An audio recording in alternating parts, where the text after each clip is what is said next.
Today we're breaking down all of the defensive undrafted free agents for Detroit. Let's talk Lions. Welcome back to an all new episode here at Let's Talk Lions. My name is Jay. Thanks for joining me. Thank you for liking this video. You doing that tells YouTube that you enjoyed your stay, like a 5-star hotel. Or I guess an Airbnb, whatever all the kids are doing these days. Shout out to Zucker Gill for his comment. This channel just has a fun feel to it. That's what I want to hear, because that's the entire reason for Let's Talk Lions, so that we can have some fun, talk about our boys wrapped in Honolulu blue. So Zucker, thank you, and really thank you to all of you for supporting this channel, for all your kind words, for your constant encouragement to me. Without you, this channel would be nothing. So thank you very much. One day we're gonna go full-time here at Let's Talk Lions, and what a wild day that will be. A boy can dream, can he? Just like Faramir Barmir, they had that prophetic dream about the council that was going to take place at Rivendell. Seek for the sword that was broken. We're not going to get into the whole thing because that's not why you're here. Today we're breaking down all of the defensive undrafted free agents. Those four guys are safety Deangelo Amos, linebacker Tate Beckett, cornerback Jerry Jacobs, and finally cornerback AJ Parker. So without any further ado, I bid you all adieu.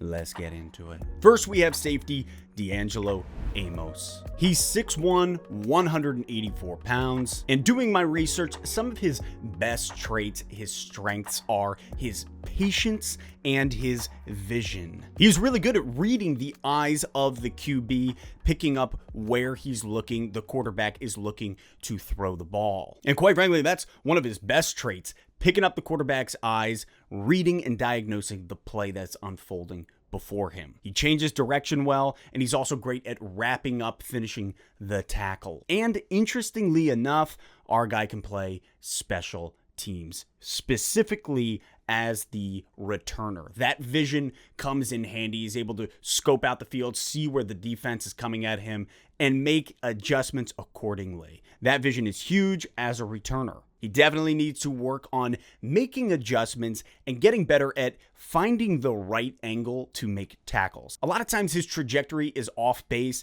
He comes in hot from one direction and then he's got to split out to the other side.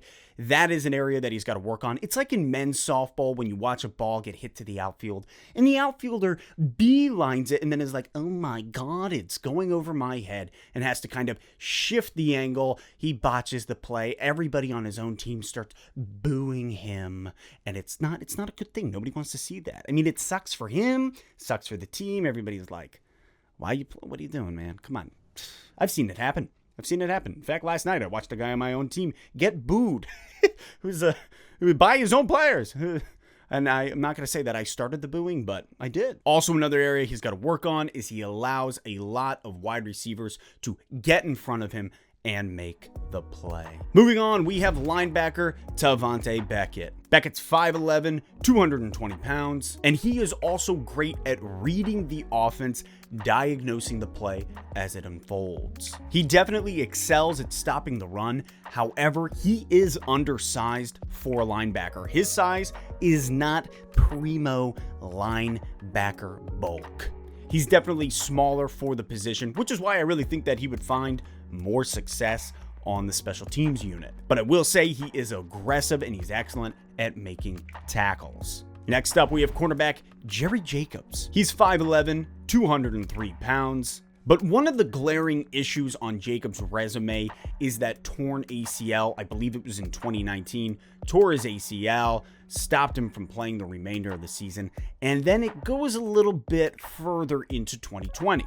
Jacobs did opt out for the remainder of the 2020 season, and not for really any reason that we all understand. He just said that he wasn't fully there in his mind. So, like every art teacher I've ever had. Some solid aspects of his game is that he's able to play both man-to-man and zone coverage, an area that the Detroit Lions really struggled with last year. In his 4 games last season, he did have a total of 17 tackles, all being solos. All in all, I'm not really impressed by Jacobs. kind of the same way I wasn't impressed when I saw the Statue of Liberty for the first time.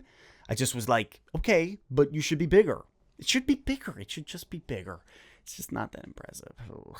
And lastly is cornerback A.J. Parker. Parker is 5'11 and 183 pounds, and he is great at tracking down the ball in the air. He's got solid instincts, and he's also really good at diagnosing the play as it unfolds before him. He put up 39 tackles, 31 of those being solos, and 3.5 for loss of yardage. He defended against 4 passes and blocked 1 kick. Our guy wraps up when tackling, which is huge, and he is good at stopping the run. An excellent undrafted free agent pickup for the Detroit Lions. All in all, I don't love all these signings. In fact, when I look at Beckett and I look at Jacobs, don't like either of them.